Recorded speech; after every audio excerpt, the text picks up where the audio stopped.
আমার আধার ঘরে জ্বলছে বাতি আমার আধার ঘরে জ্বলছে বাতি দিবারাত্রি নাই সেখানে মনের মানুষ যেখানে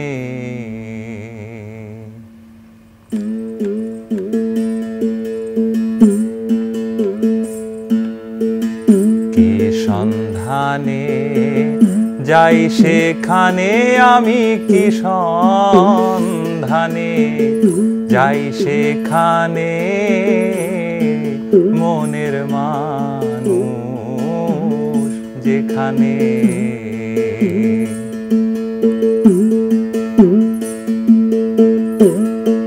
যেতে পথে কাম নদীতে পাড়ি দিতে ত্রিবিনে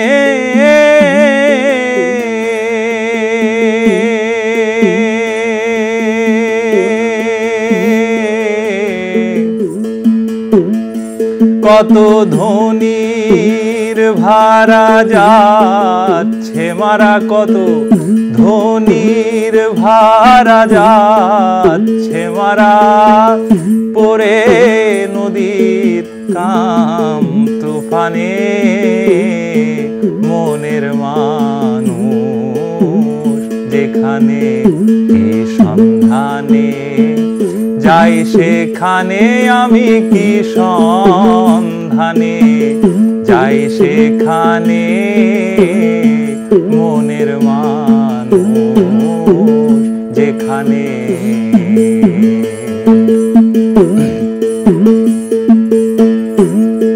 লালন বলে মরলাম জ্বলে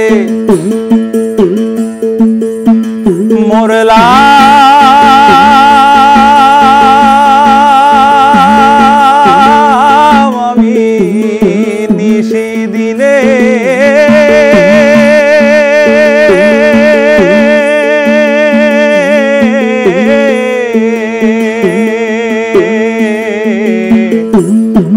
লালন বলে মরলাম জ্বলে মরলাম আমি নিশি দিনে আমি মনিহারা ফণির মতন মনিহারা ফণির মতন হারা হলাম পিতৃধনে মনের মানুষ যেখানে কি সন্ধানে যাই সেখানে আমি কি সন্ধানে যাই সেখানে মনের মানুষ যেখানে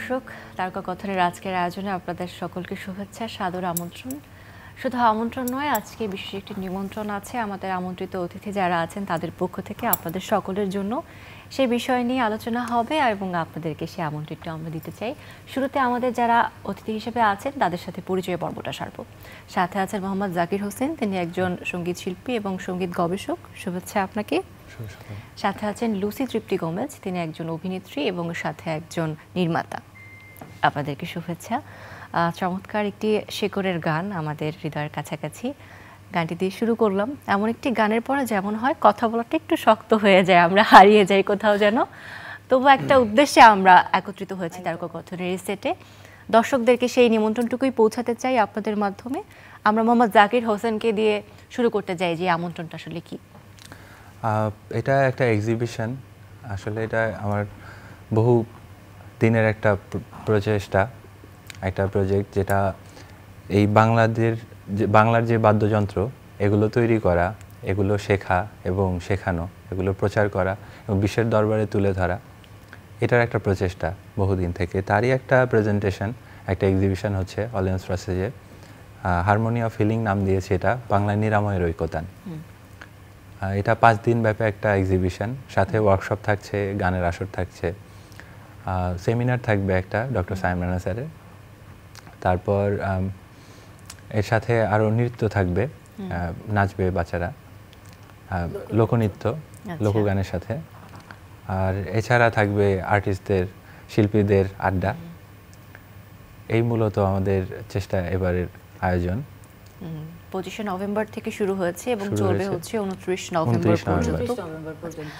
আমি একটু লুসি তৃপ্তি কমজের কাছে শুনতে চাই এই আয়োজন সম্পর্কে আরো একটু বিস্তারিত, একটু ইনডেপথ আয়োজন, এবং এটার সাথে যুক্ত হওয়ার গল্পটা কি? যুক্ত হওয়ার গল্পটা যদি বলতে চাই তাহলে 1.5 বছর আগের কথা বলতে হবে।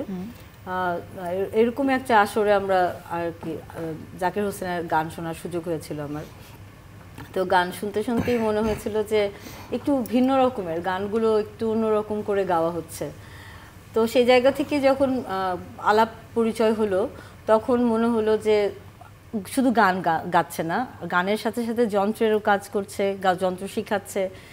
আমি তার কাছ থেকে একটা যন্ত্র নিয়েছি দোতারা শেখার জন্য, যদিও আমি খুবই খারাপ স্টুডেন্ট, বেশি ভালো স্টুডেন্ট না। সেটা রিভিউ জাকির হোসেনের কাছ থেকে নিতে হবে। উনি বলেছেন আমাকে যে তুমি সবচেয়ে খারাপ স্টুডেন্ট আমাদের। আচ্ছা, যে যাই হোক, আমার গল্প সেটা না, আমাদের যেটা আলোচনা ছিল সেটা বলি। তো সেই জায়গা থেকে হচ্ছে ওইখানে আমরা শুনতে পাই আর কি ওর আলোচনা, ও যেটা বলতে থাকে যে আমি যন্ত্র নিয়ে কাজ করছি, যন্ত্রের একটা গবেষণা করছি, অনেকগুলো কাঠ নিয়ে গবেষণা করছি। যন্ত্রের প্রত্যেকটা কাঠের সাথে তার দোতনার একটা পার্থক্য হতে পারে, এটা আমি গবেষণার এটা একটা জায়গা। শেপ অ্যান্ড সাইজের সাথে যন্ত্রের ছোট থেকে বড়, তার ফ্রেটটা ছোট এবং বড়, এগুলোর সাথে যন্ত্রের সাউন্ডের অনেক পার্থক্য হয়ে থাকে। তো গবেষণার তার জায়গায় ওটা, এবং শুধু তাই না, যে একটা স্পিরিচুয়ালিটিও থাকে, কাজ করে, যে একটা যন্ত্রের সাথে একটা মানুষের সম্পর্ক। এটা আসলে যে কোনো বিষয়ের মতো না, যে কোনো অবজেক্টের মতো না, যন্ত্রটা আসলে একটা লিভিং আর্ট বা লিভিং বিষয়, যেটা জীবন্ত হয় সে। তো সেরকম একটা সম্পর্ক তৈরি হয়। তো ওর গল্পগুলো শুনে আমার কাছে খুব মনে হলো যে এরকম করে তো ভাবে না খুব একটা কেউ, বা ওর এই যে বয়স, এত অল্প বয়সে যে এত কিছু ইনডেপথ ভাবছে, তাহলে আমরা কি করতে পারি? তো কি করতে পারি এটা ভাবতে ভাবতে যেটা হলো যে এই এক্সিবিশনের একটা প্ল্যান চলে আসলো। তো সেখান থেকে আমরা গত বছর থেকে আমরা চেষ্টা করছি যে আলিয়াসের সাথে, এবং প্রথমটা আমরা আলিয়াসের সাথে করবো এরকম একটা আর কি মানসিক অবস্থা নিয়ে আমরা শুরু করেছি। এবং ওনাদের সাথে আমরা যখন আলাপ করলাম, ওনাদের তো অনেক লম্বা শিডিউল থাকে, সেই শিডিউলগুলোর মধ্যে থেকে আমরা এই বছর এই নভেম্বরে আর কি ফাইনালি আমরা করার একটা সুযোগ পেয়েছি। আমরা তাদের কাছে অসম্ভব কৃতজ্ঞ। তাদের এত এত সহযোগিতা ছাড়া আসলে আমাদের পক্ষে একটু কঠিনই হতো হয়তো। এবং এই জায়গাটা আমাদের পাওয়াতে যেটা সুবিধা হয়েছে, আমাদের অনেক বন্ধুরা যারা আছে ধারে কাছে, তারা ওই বিষয়টার মধ্যে জানতে পারছে। এবং গতকালের রেসপন্স দেখে আমাদের কাছে আসলে বেশি ভালো লেগেছে যে এত মানুষ, এত ধরনের বন্ধু, শুধু আমাদের বন্ধু না, যারা শুনেছে, একটু ফেসবুকে একটু দেখেছে, কিংবা অন্যভাবে পত্রিকা বা আপনাদের মাধ্যমে, গণমাধ্যমের মাধ্যমে যারা জেনেছে, তারাও এসেছে এটা দেখতে। এবং ভালো একটা গ্যাদারিং ছিল, ভালো জনসমাবেশ ছিল, এটা ভালো লেগেছে। অ্যাটলিস্ট সবার একটা আগ্রহের জায়গা তৈরি হয়েছে, যে যন্ত্রগুলো নিয়ে যে আগ্রহটা জাকির চিন্তা করেছে, স্বপ্ন দেখেছে এই যন্ত্রগুলো নিয়ে মানুষ কথা বলবে, আগ্রহ নিয়ে ধরবে এবং এটা বাজানোর জন্য চিন্তা করবে। তো সেই জায়গাটা একটুখানি মনে হচ্ছে যে হয়তো তৈরি হয়েছে। এবং শুধুমাত্র তো একটা এক্সিবিশন না, সাথে আরো অনেকগুলো আয়োজনের কথা উঠে আসলো, যেমন গানের আসর বসবে, আপনাদের নৃত্য পরিবেশনা থাকবে, সেমিনার থাকবে। এক্সিবিশনের একটা জায়গা তো বিশেষ জায়গা জুড়ে আছে। এটার সাথে আপুর কথার সাথে আমি আরেকটু অ্যাড করব। লুসি আপু যেটা বলেননি, যে এটাতে কিন্তু লুসি আপুর যুক্ত হওয়ার, এই প্রজেক্টে যুক্ত হওয়ার পিছনে কিন্তু চ্যানেল আই বা ইমপ্রেস টেলিফিল্মের একটা হাত আছে, তাদের একটা অবদান আছে।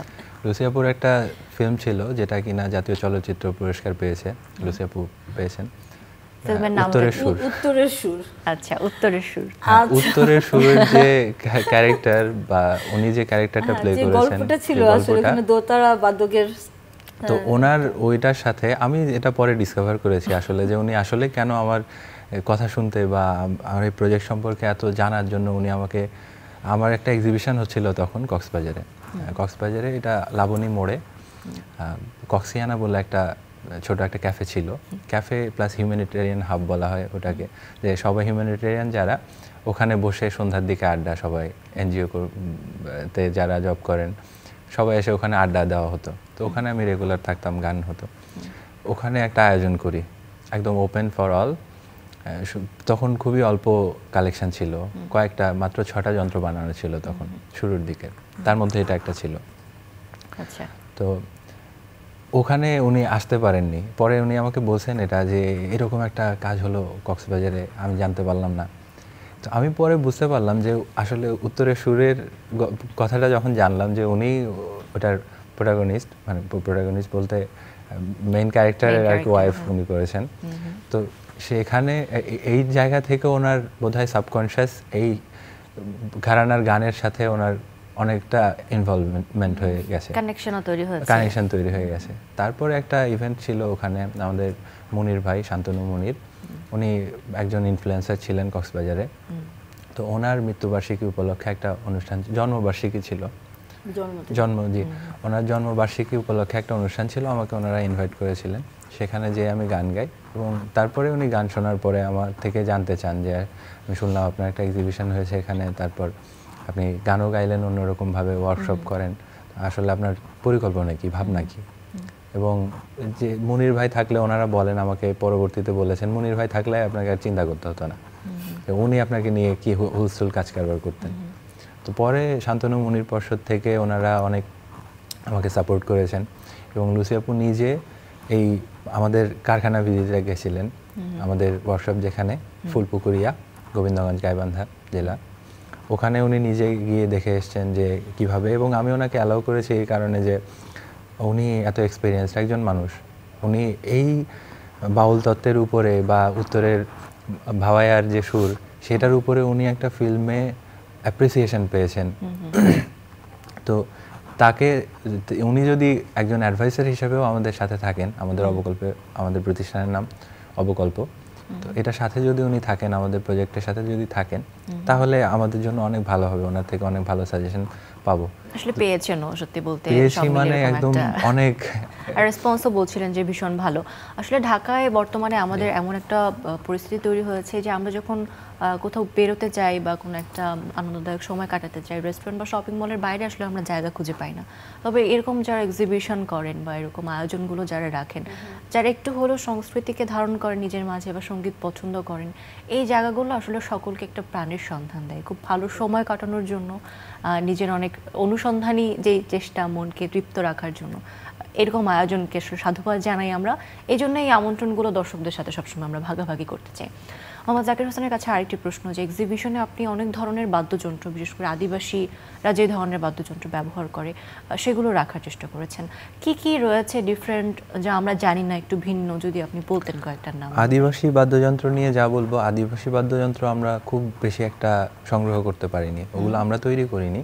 তবে আমরা চেষ্টা করেছি, যেমন এই প্রজেক্টের মধ্যে আমার দিকের যেগুলো বা আমাদের অবকল্পর যে কোর টিম, ইনস্ট্রুমেন্ট মেকার্স যে টিম, এই টিমের মেইনলি যে যন্ত্র আমরা একতারা তৈরি করছি, এটা শেপের উপরে এক্সপেরিমেন্টস, যে লাউয়ের শেপ কেমন সাউন্ড দেয়, তারপরে এটার থিকনেস কতখানি হলে কীরকম সাউন্ড আসে, কাঠের ক্ষেত্রে এটা একটা, যে লাউটা কত দিন থাকলে, একটা জিনিস অ্যাড করা যেতে পারে যে আমরা 1.5 বছর পানির মধ্যে রাখা, পুকুরের পানিতে রাখা লাউয়ের খোল পেয়েছি, ওটা আমরা সংগ্রহ করেছি।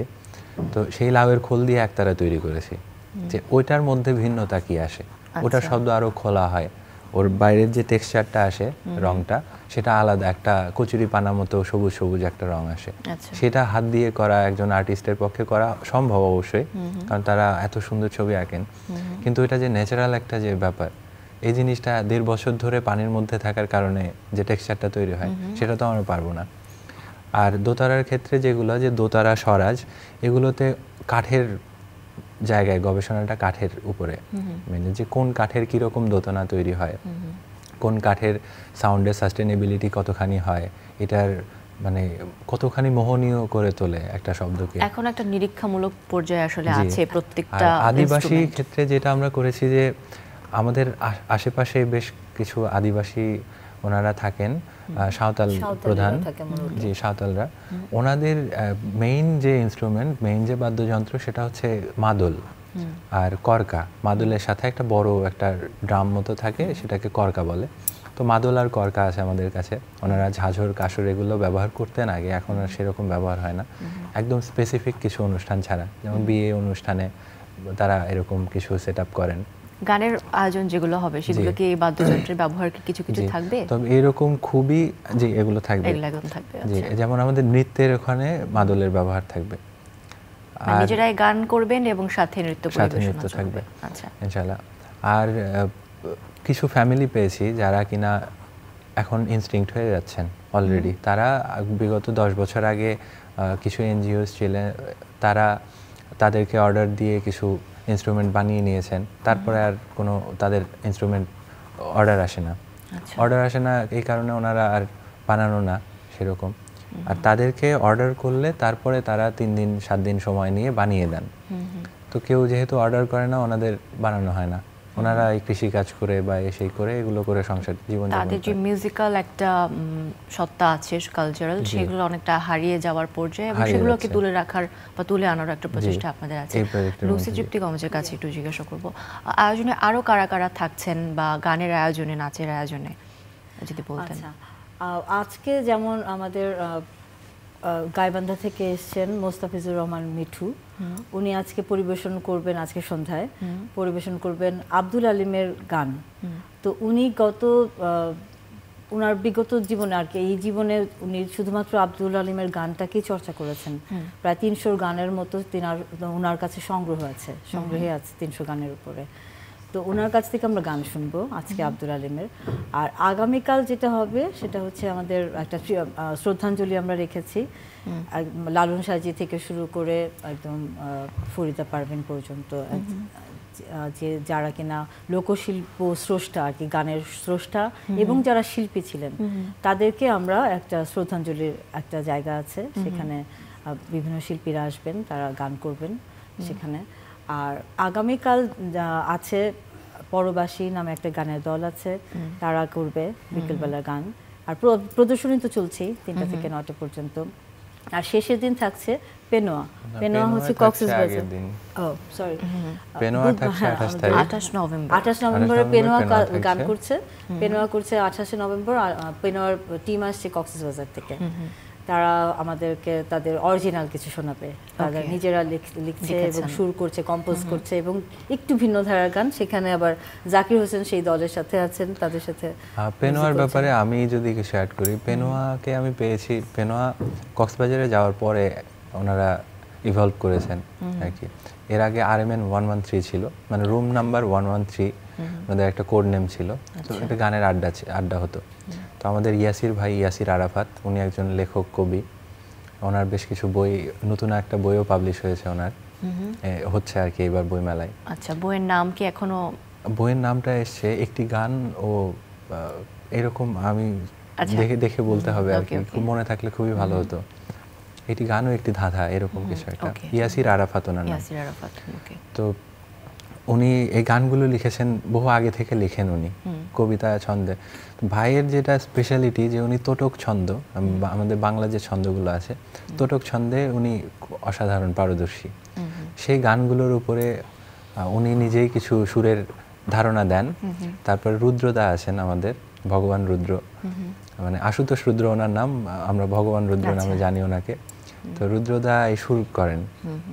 আর আমরা চেষ্টা করি যে বাকি যারা আছেন, রুথিন পাল আছেন, উনিও গান উনিও শুরু করেন।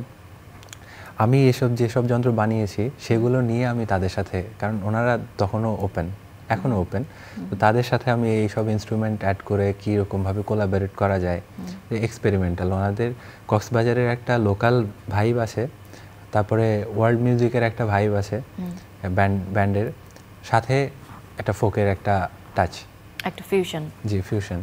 তো এইটা মিলিয়ে অসাধারণ কিছু কম্পোজিশন তৈরি হয়েছে, সেগুলো একটা প্রেজেন্টেশন থাকবে। এগুলো কি আর্কাইভ করে রাখার কোনো প্রচেষ্টা আছে নাকি? আমরা ব্যক্তিগতভাবে, আমাদের প্রাতিষ্ঠানিকভাবে আমরা করছি। আমাদের কিছু ছোট ভাই যারা আছেন তাদেরকে আমরা বলা আছে, তারা সংগ্রহ করছে আর কি, ভিডিও ডকুমেন্টেশন হবে। এগুলা কি সোশ্যাল মিডিয়াতে দেওয়ার কোনো ইচ্ছা আছে? কারণ এটা তো সবচেয়ে সহজ মাধ্যম এখন দর্শকদের কাছে পৌঁছানোর জন্য। দিতেই হবে। আপনাদের নিজস্ব কোনো অর্গানাইজেশন বা পেজ আছে? হ্যাঁ, আমাদের অবকল্প নামে পেজ আছে। অবকল্প। আচ্ছা, সেখানে কি আপনাদের সকল অ্যাক্টিভিটিজ বা ইভেন্টগুলো শেয়ার করা হয়, ওখানে অ্যাক্টিভিটিগুলো থাকে। আর আমাদের ওয়েবসাইটও আছে। সো আমরা আয়োজনের একটু শেষ দিকে চলে এসেছি। আমি জাস্ট একটা ব্যক্তিগত জায়গা থেকে আপনাদের কাছে জিজ্ঞাসা, জাকির হোসেনকে দিয়ে শুরু করব, যে আপনি যে কাজগুলো করছেন, এক্সিবিশন করছেন, ঘুরে বেড়াচ্ছেন, গবেষণা করছেন, সব কিছুর পেছনে প্রফেশনালিজমের জায়গা ছাড়াও আপনার আসলে দর্শন বোধটা কি, এগুলো কেন করেন আপনি? আসলে এখানে প্রফেশনালিজমের জায়গা একদম খুবই নগণ্য, 1%ও বলা যাবে না। আচ্ছা, 0.something% হতে পারে। তাহলে প্রফেশন বাদ দিয়েও এতটা ডেডিকেটেডলি এখানে কিভাবে আছেন আপনি? এটা কালকে শফি বাবা ভালো বলেছেন, বাউল শফি মণ্ডল, উনি বলেছেন আর কি, পাগল মেনশন করেছেন আমাকে। তো পাগলামি ছাড়া আর কিছু না। যে এটা আসলে খুবই দরকার আমাদের জন্য। যেমন আমাদের যে কোনো ধর্ম বা যে কোনো দিক থেকে দর্শনটাকে যেমন ধারণ করা খুব জরুরি, কারণ এটা আমাদের পরিচয়, মানব দর্শন। তাতে ইসলাম বলেন, হিন্দুইজম বলেন, বুদ্ধিজম বলেন, সেগুলোরই একটা ধারা কিন্তু এটা। সুফিজম বা বাউল বা সহজিয়া, তারই একটা ধারা। তো আমি আসলে যে কোনো একটা দিকে না যেয়ে আমি আসলে সবগুলো এক্সপ্লোর করতে চাই। এই কারণে আমার কখনো নিজের ভিতরের ক্ষুধাটা কমে না, যে ক্ষুধা থাকলেই আবার ক্ষুধাটা মেটেও না, কারণ এত বড় একটা ফিল্ড যে আমি কখনো নিজেকে ফিল আপ করতে পারি না। এই জায়গাটা থেকে আসলে সব থেকে বড় ইন্সপিরেশন। তো আমার প্রফেশনালি আর্নিংয়ের জন্য আমি হয়তো মাঝে মাঝে ফ্রিল্যান্সিং করি, ভিডিও এডিটিং করি বা এনজিও বেসড কাজকর্ম করি, এবং সেটা ইনভেস্ট করি এখানে। আচ্ছা, শুধুমাত্র কাজ করা হচ্ছে আপনার এই প্যাশনের জায়গা, মানে নিজেকে খুঁজে পাওয়ার যে জার্নি সেখানে। তবে এটা অবকল্প যে প্রচেষ্টাটা, এটা আমি আজকে আবার মেনশন করব, কালকে মেনশন করেছি, এবং এটা মেনশন করতে থাকবো। আমি হয়তো যদি ইনশাল্লাহ বেঁচে থাকি অনেক বছর, তখনও সেই 70-80 বছরের, তখনও বলবো। আমার বন্ধু নাইমুল ইসলাম অয়ন, ওর অনেক স্বপ্ন ছিল আমাকে নিয়ে, যে সে আমাকে নিয়ে বাজি ধরতে পারতো, এরকম ব্যাপার ছিল। তো ওকে মেনশন করতে হয়। ওর যে স্বপ্নগুলো ছিল সিনেমা বানানো, বা তো আমরা এই সিনেমা বানাতে না পারি, আমরা ডকুমেন্টারিজ বানাবো, যে একটা ইনস্ট্রুমেন্ট মেকিং প্রসেস কি হতে পারে, কিভাবে এগুলো হিল করতে পারে, কিভাবে এগুলো আমাদের সোসাইটির যে তরুণ তাদেরকে কিভাবে গাইড করতে পারে, যে তোমরা মারামারি ঝগড়াঝাটি বাদ দিয়ে বসে থেকে কিছুক্ষণ গান গাও, সাংস্কৃতিক একটা ঐক্যতা, কিছুক্ষণ গান গাও, হ্যাঁ কিছুক্ষণ গান গাও, মাথা ঠান্ডা করো, এরকম একটা ফিলিংসে থাকা। অনেক অনেক ধন্যবাদ আপনাদেরকে, আপনাদের জন্য শুভকামনা, এবং আপনাদের আয়োজনে যেন দর্শক যায় সেটাও আমি দর্শকদের বলে আজকে একটু বিদায় নিব। ভালো থাকবেন, দেখা হবে আপনাদের। অসংখ্য ধন্যবাদ, ইনশাআল্লাহ আসবেন, আপনাকেও দাওয়াত থাকবে। আসসালামু আলাইকুম। প্রিয় দর্শক, এই ছিল আমাদের আজকের আয়োজন। আশা করি ভালো লেগেছে। আগামীতে আবারও দেখা হবে। আমাদের আমন্ত্রণ আশা করি আপনারা রক্ষা করবেন, চলে যাবেন। বিদায় নিচ্ছে আজকের আয়োজন থেকে।